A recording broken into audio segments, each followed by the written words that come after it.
Hey guys, it's Juicy here, Cricket Strength. Now we've got a very, very special guest, very honoured. And we got the world's best spinner with us. We've got Ashwin here. Thanks for joining us. He's just given us a little bit of his time to talk to you guys a little bit about his career. And one of the things that's really impressed me with his work ethic and his training, which for a spinner has been brilliant. So thanks for joining us. Thanks, Ross. So obviously you're in Worcester for a little bit, and we've just played the first game. One of the things that the players spoke about is the number of different deliveries you've got. How many do you think you've got? I think I've got a few.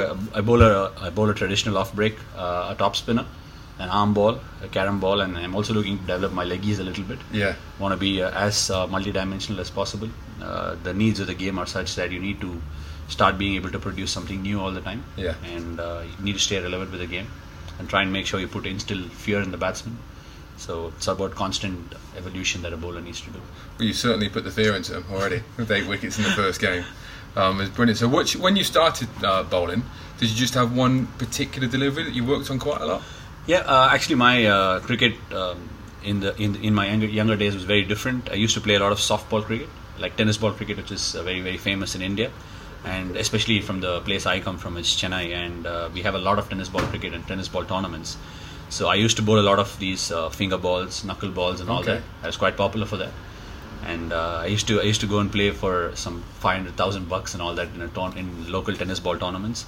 So that's how I started bowling these balls, and all of a sudden my cricket ball stuff. When I started becoming an off spin, I was originally a batsman who used to bowl part-time off spin. Okay. And I actually played India under-17 as an opening batsman. So. I used to bowl part-time off-spin, and all of a sudden people started noticing some skill in my off-spin. Right, okay. And that's how I started bowling it. Yeah. Initially when I used to bowl off-spin, leg spin and everything. And then I said, okay, why not give this a try? Because it's quite a difficult thing to do. So you can see a cut over here, if you can see the blood mark here. So if you start flicking the ball through your middle finger, the tennis ball generally dips and spins out. With the cricket ball, it's a lot more harder because the ball is harder. Yeah. Like it doesn't squeeze into your hands. So it took me about 3-4 years to actually master it. Okay, so you've got your natural off spin. Yeah, off spin goes like that. Yep. The top spinner goes from the back of the hand. Okay. The arm ball goes with a single finger, and the carom ball goes like that. And I can go underneath for a flick. Wow. So how long did it take you for each of the deliveries? Now, off spin and top spin was sort of an evolution. It happened over a period of time, but it was pretty quick. The arm ball, it took me about 6 to 8 months to master, which is the away going delivery out swinger. And the carom ball took me about 3-4 years solid. Wow. 3-4 years. Yeah, I used to bowl it even in the early days of practice. Yeah. But some of them used to fall in the right place, and some of them used to fall short and all that. But my teammates were very patient around it. Yeah. They helped me grow as a cricketer as well. So it just shows you need to practice. You need to get out there. Of course, you need to. Nothing comes easy in this sport. Yeah. So red ball to white ball, what would you say the main differences with your bowling is there? I think with the red ball, you've got more time to sit in and work the batsman over. It's more about patience, and it's more about dwelling on situations and try and work the batsman out. You can afford to be a little boring, but the white ball is a lot about guessing. Yeah. And you need to be up on the game. You can make mistakes on being offensive. Like basically how they call in American football, you have to be more offensive on this. And you'll have to go, rather than going for the kill, you'll have to be ultra defensive and bowl something that's not very regular and on a more regular basis in a white ball game. You need to be outguessing the batsman. Yeah. And the more you pick up wickets during the phase of your bowling, in the early phase of your bowling in white ball cricket, you have a better advantage of trying to establish some sort of dominance. So is that your mindset, right? I'm going to attack you, I'm going to get wickets. Yeah, got to get wickets, or probably try and say the batsman shouldn't get me away for runs. Yeah. In white ball cricket, it's more about stopping the run flow to get wickets rather than going for the wickets, because if you're going for wickets, you can go for a few boundaries as well. Sure. So it is being up on the batsman and try and outguessing them more often. Yeah. Do you do a lot of work on batsmen, a lot of research? Or? Yeah, I do. I watch a lot of videos. Yeah. I think that watching videos have come down over the last 2-3 years because I've watched so many videos. Sure. And before I get into a series, I prepare so strongly that I might err on execution with my bowling, but not on preparation in terms of what I'm expecting from a batsman. Yeah. So yeah, I'm very well prepared for a game. So whichever batsman comes to the crease, you know the strengths, weaknesses, you know where you want to bowl to them. Yeah, for example, before I came to Worcester here, I knew my first game was going to be against Gloucestershire. Okay. So I had seen the entire chart of Gloucestershire, who'd made the runs, who were the major batsmen, really, and how many runs Joe Dent had made, and he's one of the major batsmen. His stands, and where I should be bowling to him if I get to bowl to him, and Wow. all those sort of stuff. So basically, my first innings was try and coming here to get what I wanted to do out of the game, to try a few things to see how it went in English conditions. The second innings was all about winning the game and being boring and being the good off-break bowler that I usually am. Yeah, well, that's it's unbelievable to hear that. Like, I don't think many overseas probably go into that detail when they're coming over. Yeah, in fact, I did my own homework about my teammates in Worcester as well. Okay. About getting to know them, and Yeah. unfortunately, the two left-arm quicks, Scrimshaw and Chantry, both of them didn't play because left-arm seamers are of interest for me because they create the rough outside the right-handers. So I did my work. Probably didn't get my names the day I landed here. It was just a little off. Takes time. But in a couple of days, I think I almost know everybody's name. Yeah. So what are the when you come to England to play, what are the big differences from playing in India? First is the cold and how much the weather oscillates. Even in August. Yeah, of course. And how you get a grip of the ball and how the ball slips out of your hand and all that.